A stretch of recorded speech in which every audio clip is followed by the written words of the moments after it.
খেতিয়ক ৰাইজৰ আহাৰ বতৰৰে মাহিকো কোম্পানীৰ ফালৰ পৰা এক সজাগতামূলক সভা অনুষ্ঠিত হয়।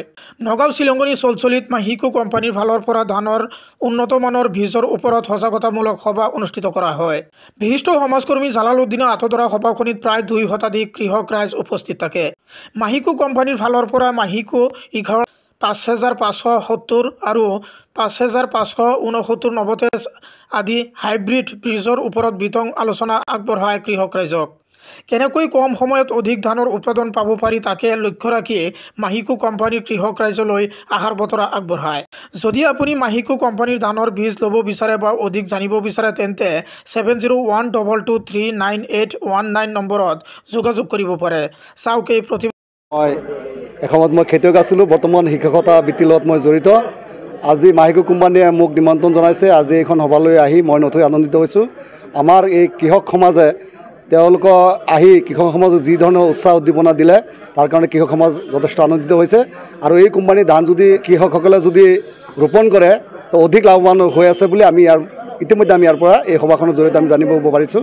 আৰু এই কোম্পানীৰ বিষয়ববীয়াসকলে আমাক জনাইছে কি ধৰণে আমাৰ খেতিয়কসকলে এই খেতি কৰিলে লাভৱান হ'ব, গোটেই কথাখিনি খৰচী মানে আমাক জনালে। তাৰ কাৰণে আজিৰ এই সুন্দৰ আয়োজনৰ জৰিয়তে আমি এই কোম্পানীৰ বিষয়ববীয়াসকলক আমি আন্তৰিক কৃতজ্ঞতা আৰু ধন্যবাদ জ্ঞাপন কৰিছোঁ। আগতে যেতিয়া মই LP স্কুলত পঢ়িছিলোঁ, ME স্কুলত পঢ়িছিলোঁ, যেতিয়া মোৰ স্কুলীয়া জীৱন আছিল তেতিয়া আমি থলুৱা ধান কৰিছিলোঁ। এনেকুৱা ধৰণৰ হাইব্ৰিড বীজৰ কোনো ব্যৱস্থা নাছিলে। আমি মোৰ দেউতা আৰু মই যেতিয়া খেতি কৰিছিলোঁ বিঘাত শালি ধান আমি খুব বেছি 6-7 মোনালৈকে আমি উৎপাদন কৰিব পাৰিছিলোঁ। ইয়াৰ ওপৰত আমি পোৱা নাছিলোঁ। কিন্তু এতিয়া যিটো মই দেখিলোঁ 20ৰ পৰা 25 মোনলৈকে আমাৰ এই শালি ধান উৎপন্ন হয়। গতিকে মই কৃষক ৰাইজক আহ্বান জনাইছোঁ যে আপোনালোকে যেতিয়া চিলেকশ্যন কৰে বীজ তেতিয়া আপোনালোকে জানি বুজি উন্নত বীজ যাতে আপোনালোকে ব্যৱহাৰ কৰি লাভৱান হয়। যিকোনো ভুৱা বীজ যাতে আপোনালোকে ৰোপণ নকৰে।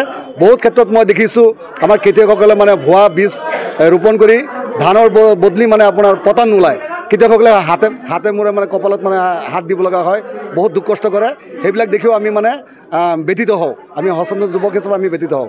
গতিকে মই কৃষক ৰাইজক এই চাগতে আজিৰ পবিত্ৰ অনুষ্ঠানৰ জৰিয়তে মই আহ্বান জনাম যে তেওঁলোকে যাতে বীজ চিনাক্তকৰণ কৰোঁতে যাতে সঠিক পদ্ধতি আৰু ভাল উন্নত যাতে বীজ ৰোপণ কৰি তেওঁলোক লাভান্বিত হয়।